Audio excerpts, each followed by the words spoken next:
Assalamualaikum enci-enci, tuan-tuan dan puan-puan. Kembali lagi di SBS Channel. Terima kasih udah klik video ini. Tonton video ini sampai habis ya. Jangan kemana-mana, biar kami aja yang cari informasinya kemana-mana. Jangan lupa tekan tombol like, komen, dan subscribe yang ada di bawah video ini. Terima kasih ya. Bismillahirrahmanirrahim. Assalamualaikum warahmatullahi wabarakatuh. Waalaikumsalam warahmatullahi wabarakatuh. Teman-teman, malam ini hadir Bang Miskardi. Nah, siapa yang tak kenal dengan Bang Miskardi? Beliau ini punggawa sepak bola di tanah air. Ini bukan lagi di Riau, karena sudah melalang buana sepak bola tanah air. Kemudian ada junior beliau. Kenapa saya katakan junior beliau? Karena sekarang banyak belajar ya dari Bang Miskardi. Namanya Yudi Waldi. Apa yang menarik dari sosok Bang Miskardi ini, teman-teman? Beliau ini seorang yang dari kampung di Kuansing, ya. Nah, dari kampung di Kuansing, tapi pernah sampai ke Barcelona karena sepak bola. Bisa diceritakan tuh, Bang?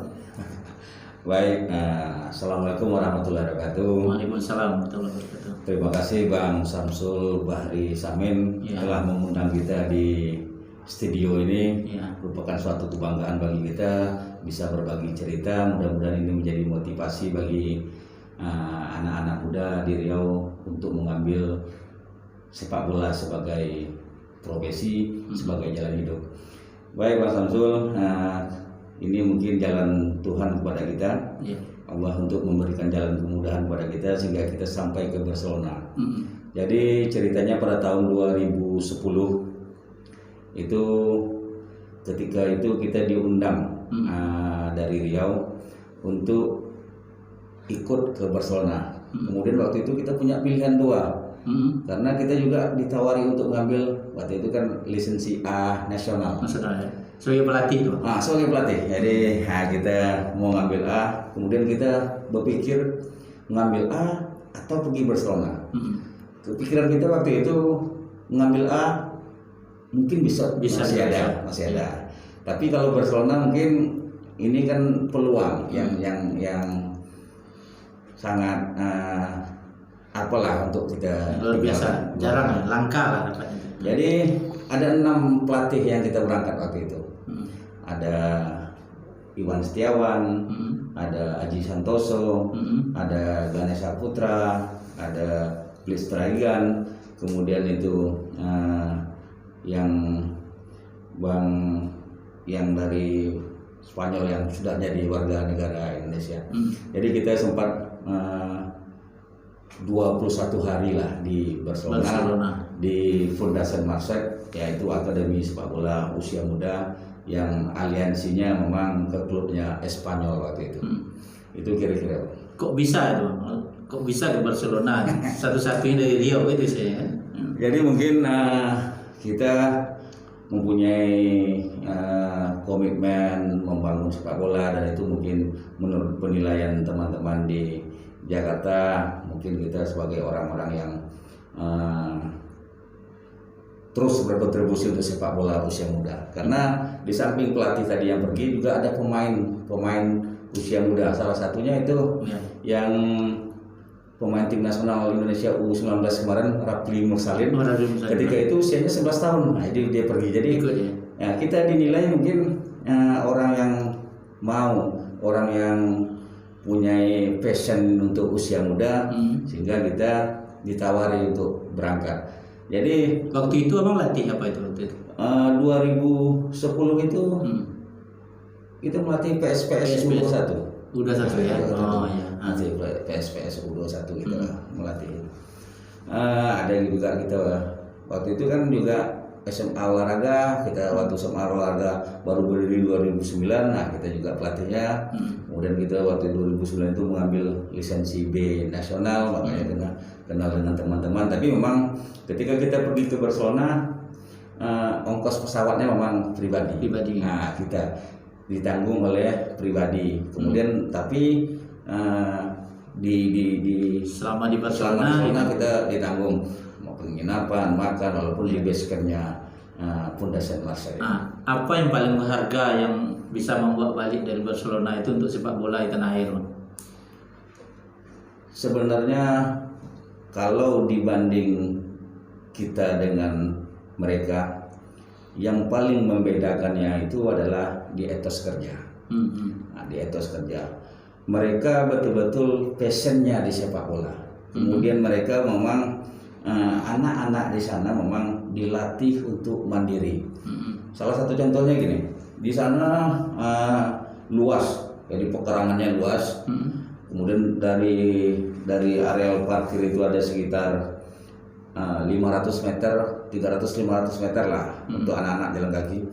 Ketika sudah memasuki pagar Fundasan Marseille itu orang tua yang mengantar anaknya tidak boleh lagi membawakan tas anaknya. Harus anak sendiri. Kemudian di tas si anak tadi sudah ada semua perlengkapan di situ, baik handuk, baik sepatu. Kemudian dia selesai latihan tuh harus mandi, harus membersihkan. Pulang dari latihan tuh mereka sudah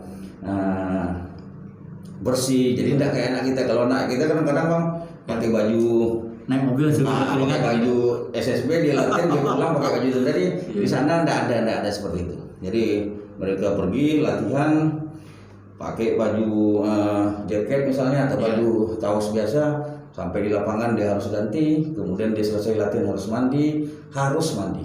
Nah itu. Kemudian lagi yang membuat perbedaan itu memang di kompetisi. Kompetisi di sana tuh betul-betul berlangsung 8 sampai 10 bulan 1 tahun. Jadi kita diundang ke sana itu ketika kompetisinya libur. Jadi ada namanya summer camp, itu kan summer camp musim panas, camp di musim panas lah. Jadi itu kita diundang ketika musim panas. Ketika kompetisi mereka libur, mereka undang negara-negara lain yang mau belajar ke sana. Kita di samping kita di lapangan, kita ada sesi kelasnya juga dengan mentornya dari Fundasan Marseille. Nah, kemudian ini ada Yudi Waldi, sosok Bang Miskardi ini, kan sekarang Yudi banyak tandem ya dengan Bang Miskardi ini. Saya pribadi Bang Miskardi ini punya jasa khusus sama saya ini. Saya dulu kan main bola juga ya, ceritanya kan. Saya ingat tuh bang, waktu mau abang latih Perbanas, saya ini tak pandai sebelah kaki kiri ini bang, tak begitu mahir. Tapi abang meyakinkan waktu itu bahwa abang pasti bisa pakai Nena pakai kaki kiri buat bertenaga gitu. Nah dan alhamdulillah berkat kepercayaan yang memberikan itu, sekarang memang kalau main bola tendangan kiri saya lebih berbahaya dari tendangan kanan. Nah itu berkat Bang Miskardi. Nah kira-kira Yudi pelajaran apa yang paling berharga yang bisa didapatkan ketika sekarang jadi tandem Bang Miskardi? Oke, terima kasih sebelumnya. Ini yang undang kita di SBS channel ini 2 orang yang berjasa dalam kehidupan kita. 10 tahun lalu Bang Samsul Bahari ketika kita memulai di jurnalis, dan Bang Bis ini termasuk pelatih dari awal karir sepak bola yang dia di Riau lah. Kalau untuk liga-liga lokal, sosok Bang Miskardi itu guru juga, seorang teman, pelatih, abang dia seorang motivasi, motivator. Artinya ketika kita dalam keadaan terpuruk bisa memberikan solusi yang terbaik, apa yang harus kita lakukan. Ya, termasuk beliau memberi semangat kalau kita lagi ketinggalan keluarga. Benar. Itu salah satunya. Yang kedua, komitmen untuk pembinaan sepak bola muda. Harus diakui dari sejak setelah Rio Pos megang Dumai megang Dumai, megang PSPS, tetap ada anak-anak Riau yang muncul, mulai dari Amrijal Amrijal, artinya udah ada ikon-ikon Riau dimunculkan. Cuma setelah itu kita kehilangannya, artinya nggak bisa dipungkiri jasa Amrijal, jasa Perladi muncul dari beliau. Nah kemudian teman-teman, jadi saya penasaran, mereka berdua ini malam ini hadir bajunya seragam. Ya? Ada apa? PCSS, apa tuh? Pekanbaru City Soccer School. Ini sekolah sepak bola yang berdiri 2013 ya. Ya bisa diceritakan. Saya kira langsung ke Oke, jadi teman-teman pasti penasaran apa ini PCSS. Kita akan kembali setelah pesan-pesan berikut ini. Assalamualaikum warahmatullahi wabarakatuh. Halo pemirsa, selamat malam. Saya Jupendri. Saya ingin mengatakan tahniah selamat atas hadirnya Samsul Bahri Samin Channel, sebuah saluran yang kreatif bagi masyarakat untuk menyampaikan keluhan-keluhan, kritik maupun masukannya bagi perbaikan kehidupan masyarakat itu sendiri. Karena itu selamat dan sukses kepada channel ini telah hadir di Pekanbaru. Assalamualaikum warahmatullahi wabarakatuh. Baik teman-teman, tetap di SBS Channel.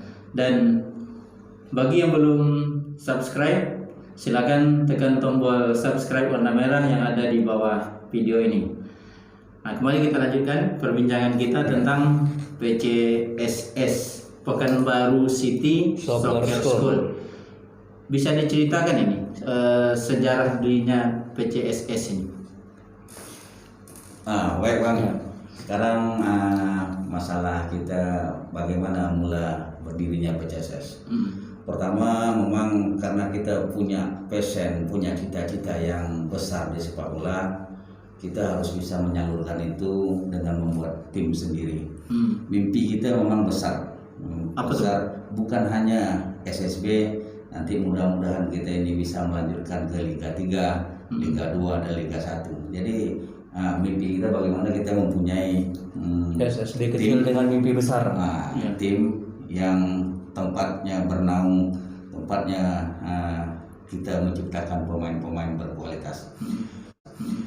Pertama berdiri SSB ini tanggal 1 Desember 2013. Dia pendirinya, pemiliknya ada 3 nih sebenarnya. Satu saya, yang kedua Edward Riansah, yang sekarang ketua Askot PSSI Kota Pekanbaru, yang ketiga Roni Saputra, yang kebetulan sekarang dia berdinas di Kejaksaan. Kedua orang ini merupakan bekas pemain kita yang juga mendukung kita untuk mewujudkan cita-cita ini. Makanya mereka berdua mensupport kita untuk membuat klub SSB ini. Kemudian nanti suatu saat kita akan jadi klub, tapi sedikit demi sedikit lah. Kenapa harus bersusah-susah memilih yang SSB, melatih anak-anak ya, sementara sama ini kan background banyak melatih yang profesional gitu. Gini, sebenarnya kita juga punya mimpi bisa melatih di profesional. Tidak bisa kita pungkiri. Dan itu sudah, ya? Dan itu sudah. Jadi setidaknya kita mempunyai tim sendiri yang tempat kita bagaimana kita bisa melatih dari kecil. Karena Produksi ya. ketika kita di profesional kadang-kadang ada sesuatu yang tidak bisa lagi kita perbaiki karena mereka sudah berumur. Dan itu katanya impian setiap pemain profesional ya, Bang ya? Punya klub sendiri. Punya klub sendiri. Jadi kita punya mimpi itu. Jadi moto kita memang klub kecil tapi mimpinya besar. Iya. Kita memang di SSB ini memang bagaimana kita bisa melatih, bisa bukan hanya sebagai pesepak bola, tapi bagaimana menciptakan pemain baik, bukan hanya di sepak bola juga berkarakter di luar. Jadi sisi-sisi karakter, pekerja keras, kemudian selalu berlaku sportif, kemudian mau bersaing, kemudian tidak takut gagal, itu kita coba kan membuat ini di SSB kita. Artinya mengajarkan mereka sportif di lapangan hijau untuk sportif di lapangan kehidupan. Iya. Ini Yudi di situ sebagai pelatih ya. Iya. Pelatih. Bisa tidak diceritakan kepada teman-teman di SBS Channel, itu kan ada fase-fase pembinaan SSB. Iya. Kan beda tuh dengan yang dewasa. Iya. Seperti apa tuh pembinaannya? Yang jelas dalam sepak bola di PCSS itu latihannya ada 4 fase. Fase pertama itu foundation namanya, kegembiraan. Dia 6 sampai heavy ya, 6 sampai 9 tahun. Dia tingkatan habis fase itu tadi fase pengembangan skill. Dia berumur 10 sampai 13 tahun. Itu mulai kita ajarkan 7 lawan 7. Tanpa offset. Lapangan itu sekitar 40 sampai 60-an. Separuh lapangan bola. Ya. Di situ kita udah mulai ajarkan bermain aksi-aksi skill sepak bola lah, mulai dribbling, apa cara melewati gimana. Kemudian fase pengembangan sliding kan, 14 ke 17 itu mulai fase pengembangan permainan. Dia mulai belajar di lapangan besar Pak. Yang 11 lawan 11. Tapi masih belajar. Lawannya dia sesama dia lah. Ya, artinya tetap belajar. Yang terakhir tuh itu finalnya tuh fase penampilan. Artinya di situ siap bersaing secara skill, teknik, semua lah siap bermain untuk di level top level lah. Kayak sekarang kan main di akademi misalnya U18 udah siap tampil lah, udah siap bersaing. Jadi setelah 6 tahun ini bagaimana perkembangan SSB ini? Secara prestasi untuk di tingkat lokal sudah cukup lumayan. Terakhir kita di tahun 2019 karena tahun 2020 ini kita tidak ada kegiatan otomatis. Di 2019 Piala Menpora U12 kita mewakili Riau ke tingkat nasional di Palembang. Di Palembang kita satu grup dengan Maluku, satu grup dengan Papua, satu grup dengan NTT, kita bisa lolos sama Papua. Kemudian di babak 16 besar kita berjumpa dengan DKI, kita kalah adu penalti. Ini membuktikan kalau kita bisa bersaing. Kemudian di usia 14 kita juga menjadi juara di Pekanbaru. Di Piala Menpora juga kita jadi juara di Pekanbaru. Kemudian kita kalah di tingkat provinsi. Di usia 16 juga kita runner up. Namun lebih kepada itu Bang, kalau kita di SSB ini gelar juara secara tim itu merupakan bonus. Tujuan kita sekarang masih bagaimana menciptakan pemain ini individu yang mempunyai kemampuan sepak bola, yang mempunyai mentalitas bagus, kemudian attitude bagus. Ini yang mau kita ciptakan. Gelar juara itu bagi kita di PCSS tidak terlalu menjadi target. Saya selalu menyampaikan dengan pelatih-pelatih, kita menang bukan yang utama, tapi pelatih-pelatih harus memberikan cara bagaimana memenangkan pertandingan. Karena hakikatnya sepak bola itu memenangkan pertandingan, menciptakan gol lebih banyak dan kebobolan lebih sedikit dari lawan. Kemudian di PCSS mungkin kita bisa ceritakan sedikit Bang ya. PCSS menganut pola latihan yang holistik. Jadi ada sebagian orang, kalau di agama mungkin mazhab lah. Kalau kita ini ada yang mazhab, ada yang sebagian orang mengatakan ada latihan fisik, latihan teknik, latihan taktik, latihan mental itu terpisah-pisah. Kemudian ada latihan lagi yang mazhabnya yang terintegrasi. Latihan fisik itu terintegrasi. Latihan itu dengan bola. Kita PCSS memproklamirkan diri kalau kita ini latihan-latihannya holistik. Jadi kalau misalnya Abang nanti melihat latihan-latihan kita, Abang tidak akan pernah menjumpai anak-anak PCSS itu keliling-keliling lapangan, tidak pernah jumpai. Jadi latihan-latihan kita selalu sepak bola, selalu latihan-latihan untuk pengambilan keputusan. Karena pemain berbakat itu, pemain hebat itu ditentukan dengan pengambilan keputusan yang tepat pada saat yang tepat. Itu ya, tidak bisa menunggu lama ya. Tidak bisa menunggu lama. Jadi ini yang kita cobakan di PCSS itu. Mungkin bisa diceritakan lagi ciri khas kita ya, di samping yang tadi itu dengan mungkin kan banyak nih sekolah-sekolah sepak bola ini kan yang betul-betul menjadi ciri khas kita di PCSS ini apa gitu. Nah, dari awal kita membentuk tim ini, membentuk SSB ini, kita hal yang paling pertama itu yang kita tanamkan tentu game modelnya kita. Kita ingin tahu, kita pengen masyarakat orang tahu, oh kalau ini mainnya pasti kayak gini. Nah, salah satu contohnya secara sederhana, kita PCSS mengambil warna kostum tuh kuning, hitam. Iya. Nah, ini tidak kita rubah-rubah, jadi sudah menjadi tradisi kita black yellow. Nah, itu salah satu. Jadi ketika orang lihat kuning, oh ini PCSS. Nah, Filosofinya apa? Sebenarnya tidak ada filosofi yang karena sekarang ini soal warna kan agak-agak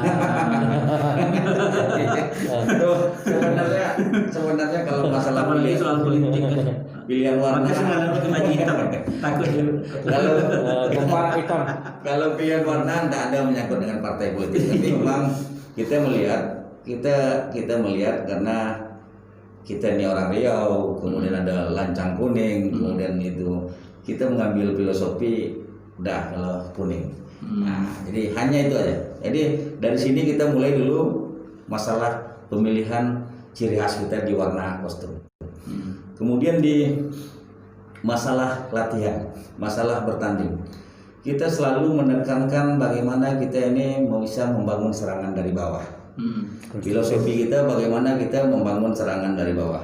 Kemudian filosofi kita bagaimana kita bisa possession, menguasai bola.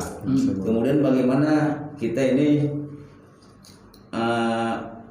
sebagai SSB yang filosofinya menyerang.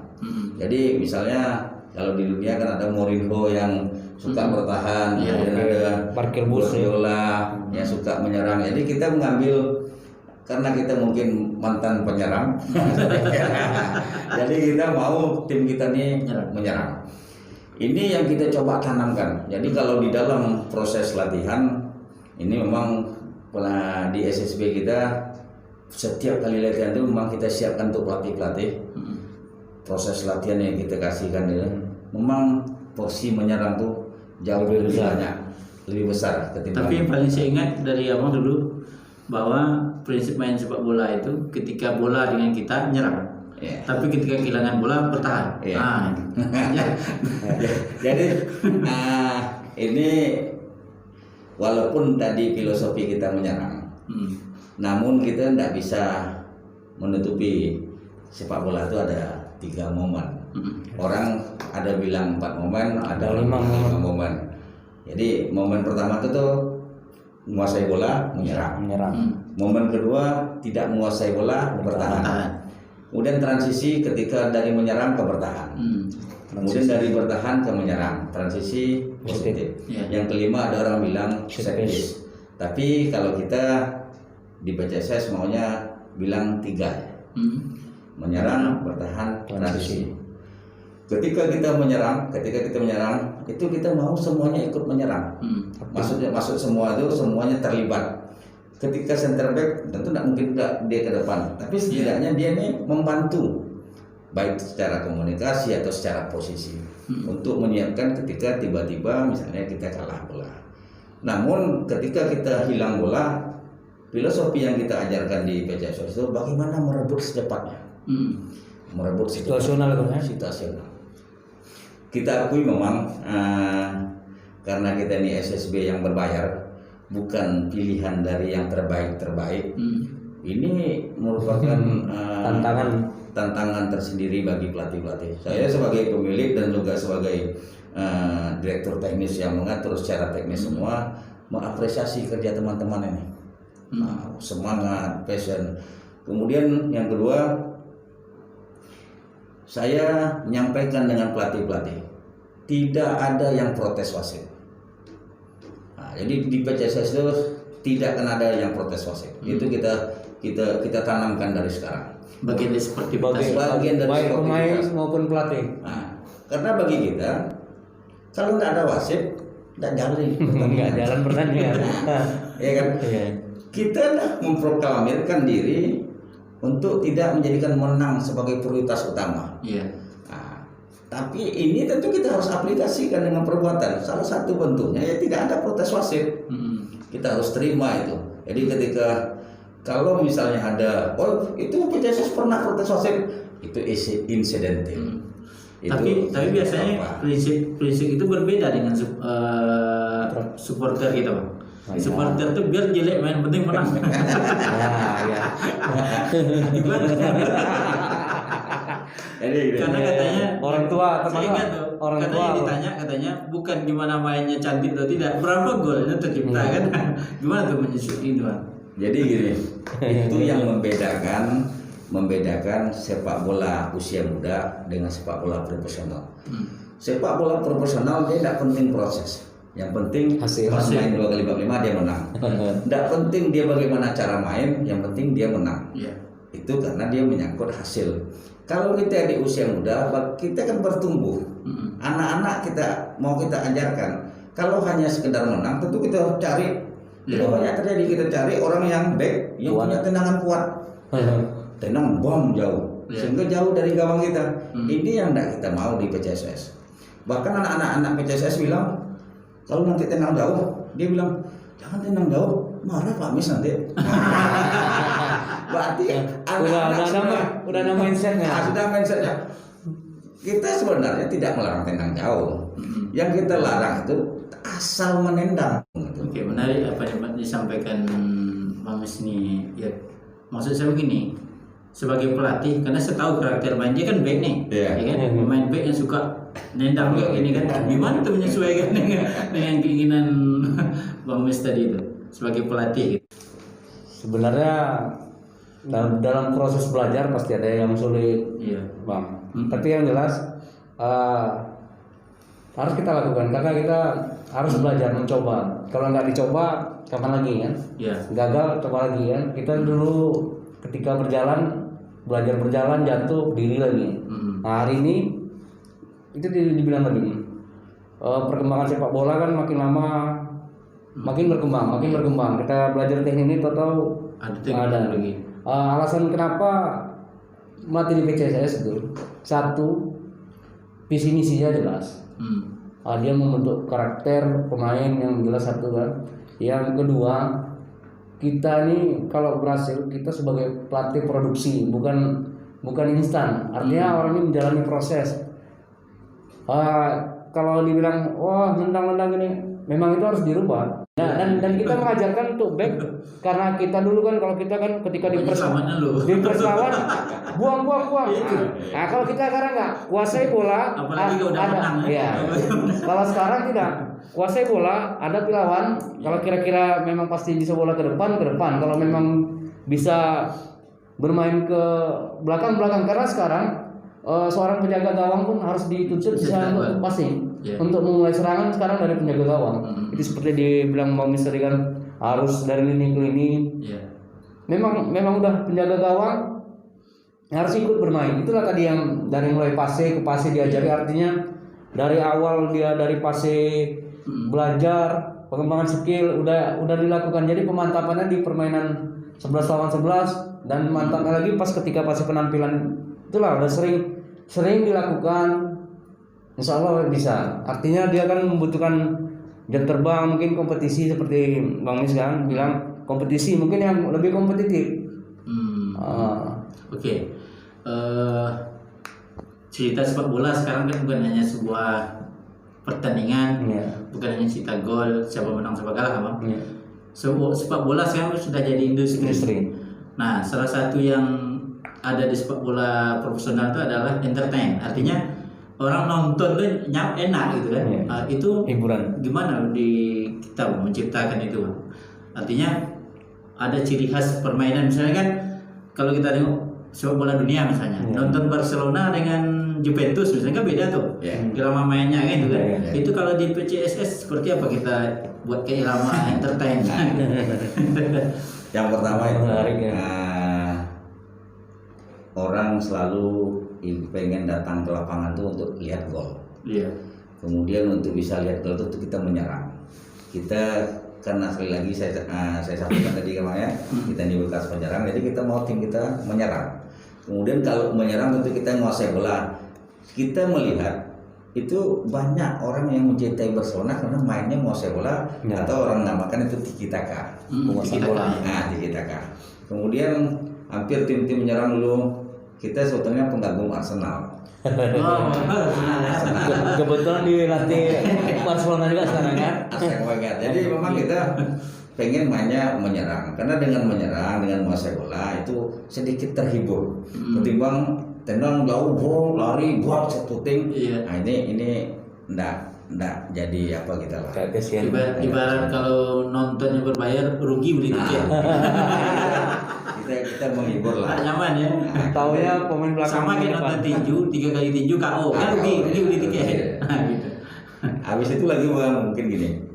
Kita di PCSS ini mencoba untuk menjalin kerjasama walaupun ini belum tercipta, baru mau mencoba mulai lah dengan Persija. Kebetulan ada teman di sana. Sekarang ini ada 2 anak kita yang trial di sana, Bang. Persija. Di Persija Academy. Usia satu lagi kelahiran 2007. Berarti baru 13 tahun. Nah, sudah 1 bulan di sana. Dia sampai 2 bulan nanti. Nah, yang satu lagi kelahiran 2004. Ini 15 pemain terbaik kita lah menurut kita, dan orang tuanya juga punya kemampuan finansial untuk bisa memberangkatkan ke Jakarta. Ini mimpi kita. Bagaimana anak-anak kita ini bisa main di profesional. Nah, karena menurut kita jujur aja di usia 16 Bima Sakti, kalau kita lihat itu di daftar pemainnya nggak ada anak Rio. Hampir semuanya itu hasil kompetisi Elite Pro atau Top Score atau Kompas yang tidak ada di luar Jawa. Di Jawa. Mimpi kita memang bagaimana anak kita ini bisa main, bisa bersaing. Tentu kita kirimlah anak kita ke akademi itu, karena di samping dia dapat pelatihan yang bagus, setelah sampai di Jakarta tentu secara mentality dia bisa bagus. Pernah cerita gini Bang ya, saya di tahun 2018 kalau tidak salah, ada salah satu pemain kita Riau, anak PPLP, kebetulan saya dulu pelatih PPLP, yang dipanggil oleh Indra Sapri latihan untuk timnas 19. Anak ini namanya Niko, asal Talu Banten. Dia pernah memperkuat timnas pelajar di Iran. Waktu itu timnas pelajar juara 2 di Iran. Ya. Teheran. Saya bilang saya temani Niko nih ke Jakarta. Saya temani ke Jakarta. Karena saya ingin melihatnya. Kadang-kadang kita sering menyalahkan orang karena kita tidak melihat. Kita tidak tahu bagaimana proses dia melakukan latihan di Jakarta.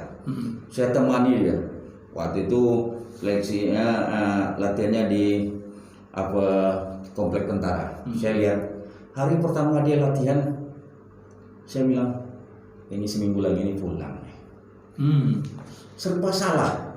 Karena dia mungkin tidak siap mental, tapi sampingnya Edi Maulana Fikri, Tom Sulaiman, mungkin secara teknis dia top. Nah, tapi setelah bergabung dengan pemain-pemain top Indonesia, dia menjadi serba salah, sehingga dia cuma 1 minggu kemudian dipulangkan.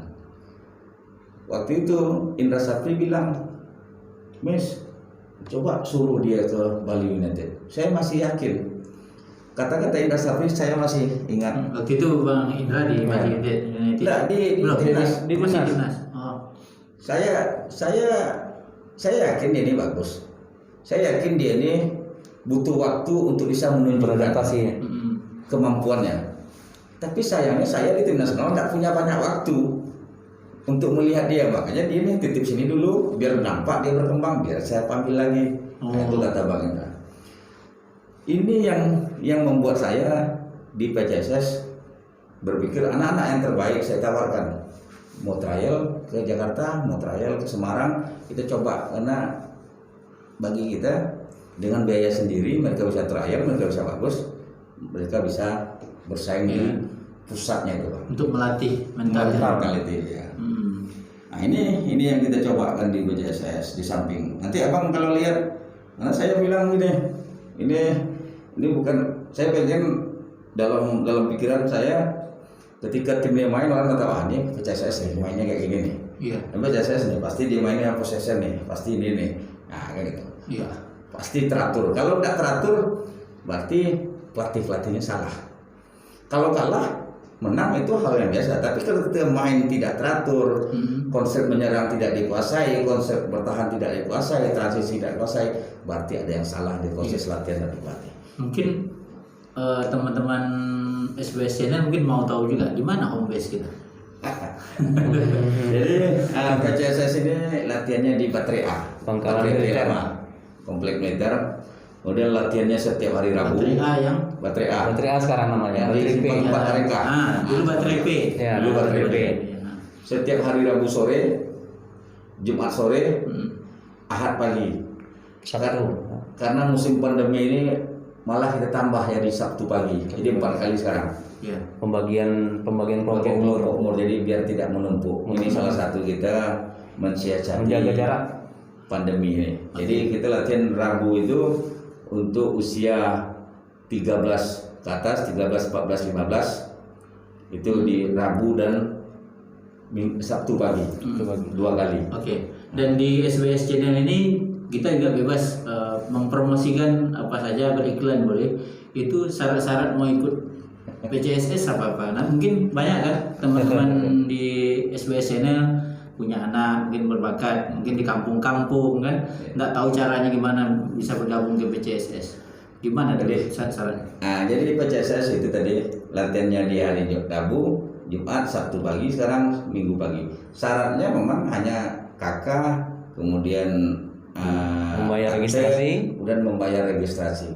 Kalau sekarang Yang paling mendasar misalnya aturannya kan tidak tertutup kemungkinan anak-anak sekarang merokok misalnya, itu gimana? oh, itu bagi kita nanti kan ada itu memang Masih boleh? tidak.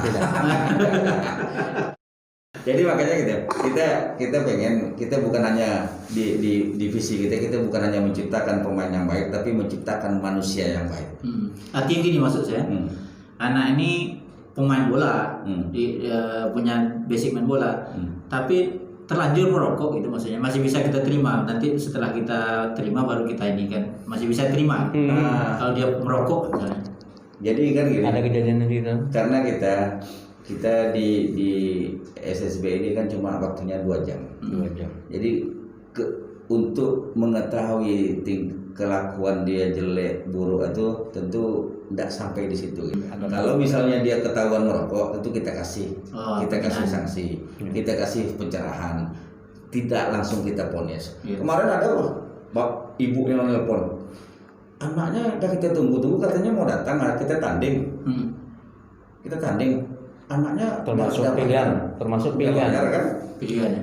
Jadi udah bayar, Termasuk ibu pemain telepon. pilihan. Saya telepon, Siano mana Bu? Dia saya larang Pak datang, dia merokok, mak terkejut saya. Nah, kemudian setelah 1 bulan lagi, ibunya udah ngasih sanksi untuk anaknya. Udah 1 bulan lagi, dia datang, saya telepon ibunya, udah berhenti dia merokok Bu, Bapak bantu juga Pak. Jadi kita sampaikan, kalau kamu merokok lagi, udah kamu boleh latihan tapi tidak boleh tanding. Nah, jadi hal-hal semacam itulah. Banyak juga mimpi-mimpi kita yang belum tercapai. Maksudnya pendidikan karakter ini. Salah satu contoh di PCSS kita menerapkan bertanding dan latihan itu anak-anak bawa air sendiri dari rumah. Nah, gunanya apa? Ya, gunanya dia harus prepare dirinya sendiri. Jadi kita tidak menyiapkan air minum. Itu modal dari Barcelona dia. Ya, itu kan untuk prepare sendiri. Iya. Nah, tapi yang masalahnya ketika kita tidak nyiapkan air, ada juga orang-orang tua yang membelikan air. Padahal itu kita tidak boleh. Langsung aja sebenarnya. Langsung aja, memang tidak mau. Kita sampaikan ke orang tua juga, jangan ada yang belikan air. Kita mau anak-anak tuh dari rumah tuh betul-betul siap untuk pergi latihan, siap untuk pergi bertanding. Salah satu bentuk kesiapannya itu memprepare diri. Kita anjurkan dia membawa pisang dua biji masing-masing. Sekali lagi masih banyak orang tua yang ringan tangan membelikan pisang. Nah, maksud kita bukan minta belikan pisang, tapi anak-anak itu dari rumah sudah menyiapkan diri untuk dirinya sendiri. Berarti memang dia betul-betul punya passion, punya keinginan untuk jadi pemain bola. Nah itu. Kemudian kita selalu wanti-wanti juga ilmu bersona tadi. Jangan pakai baju latihan. Di sini ganti.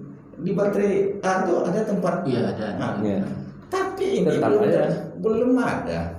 Sudah, ini yang membedakan kita dengan yang di Eropa itu contoh kecil. Ini berulang-ulang kita sampaikan. Hanya sebagian kecil.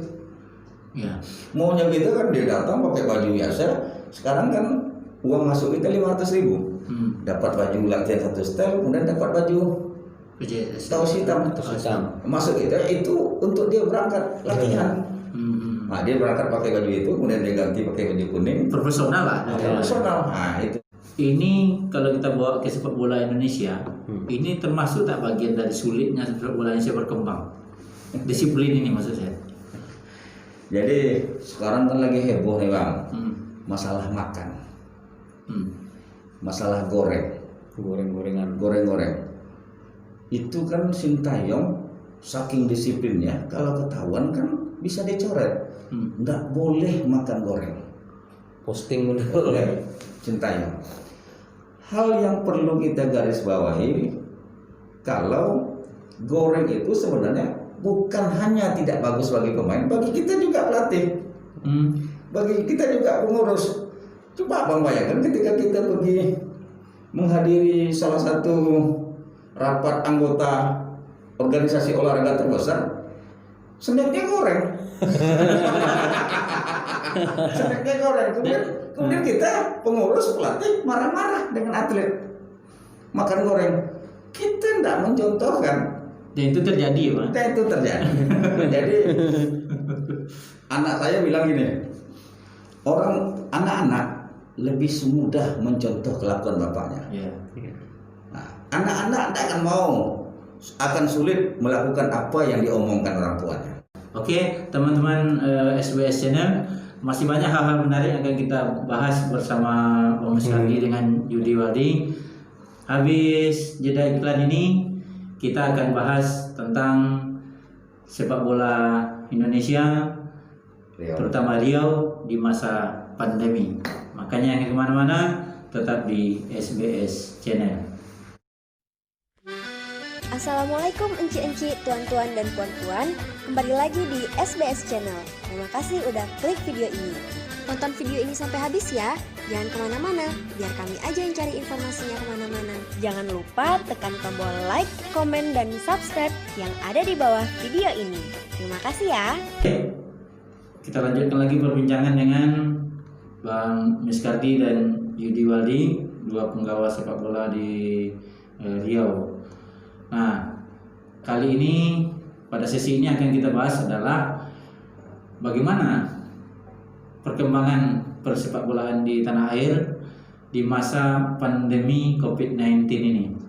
Jadi sudah sekitar 8 bulan ya Bang ya kita dilanda musibah corona ini. Ini gimana perkembangan sepak bola tanah air sekarang nih Bang? Jadi mulai dari bulan Maret ya, itu Liga 1 kalau tidak salah itu 3 kali pertandingan, kemudian Liga 2 PSPS bisa 1 kali pertandingan, kemudian kita dihentikan. Kemudian PSSI merencanakan kemarin mulai Oktober, namun izin dari kepolisian belum juga keluar, diundur 1 bulan. Kemudian yang terakhir Liga 2, Liga 1 nanti dimulai di bulan Februari. Menyikapi ini memang serba sulit kalau untuk di Indonesia, terlalu banyak hal yang mempengaruhinya. Di Indonesia satu-satunya negara di ASEAN ini yang tidak memutar liga. Filipina masih berputar. Kita juga tidak tahu mengapa ini tidak dapat izin. Itu tidak sampai sejauh itu. Iya. Namun demikian, yang kita khawatirkan liga tidak jalan, kemudian pemain-pemain sudah tidak punya aktivitas, tapi kita melihat kadang-kadang ada tanding antar kampung, Komunitas-komunitas ya. Iya. Ini yang kita khawatirkan. Mereka pemain juga tidak bisa kita salahkan. Dia butuh penghasilan, butuh penghasilan. Mungkin aja penghasilannya butuh tidak berpengaruh. Dia butuh berkompetisi, butuh kebugaran, butuh tepuk tangan, butuh permainan. Yang pelariannya juga ketarkam. Memang itu satu-satunya klub tidak mungkin latihan. Karena tidak boleh itu, tidak ada target. Ini yang jadi masalah. Jadi menurut kita berdoa ya, mudah-mudahan pandemi ini cepat berlalu, kemudian kita bisa bermain bola seperti sedia kala. Kemudian mungkin di akhir sesi kita ini sebagai insan sepak bola udah punya SSB, mungkin nanti SSB ini akan melahirkan pemain-pemain yang profesional. Tapi sebetulnya impian Bang Miskadi yang paling ingin diwujudkan untuk Riau itu apa sebetulnya di bidang sepak bolanya? Yang dulu mungkin jadi harapan Abang belum sampai sekarang terwujud dan mungkin ini akan diwujudkan melalui PCSS ini. Jadi mimpi saya gini,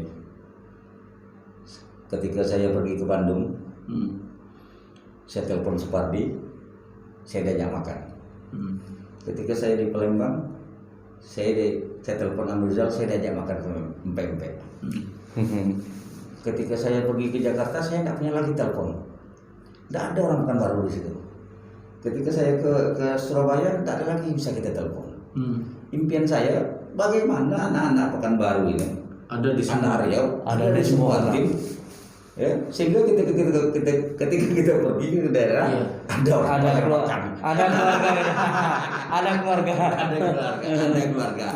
Kalau tadi Bang Miskadi sambil gurau bilang bahwa ada Supardi, ada Amrizal ketika kita ke mana? Ke Bandung, ada banyak ke Palembang, ada yang bayarkan makan. Itu sebetulnya sindiran beliau bahwa harus kita punya kebanggaan ya di mana-mana ketika kita berangkat menonton katakanlah liga-liga besar di tanah air, itu kita menyaksikan di lapangan itu ada anak Riau. Sebetulnya itu kan Bang, keinginan kita gitu. Nah ini menjadi tanggung jawab besar bagi kita semua, terutama tidak terlepas dari dukungan dari pemerintah daerah, karena pemerintah satu tanda tangan itu kan sangat bermanfaat, ya kan? Daripada 1.000 bahkan berpuluh-puluh ribu teriak di lapangan kan.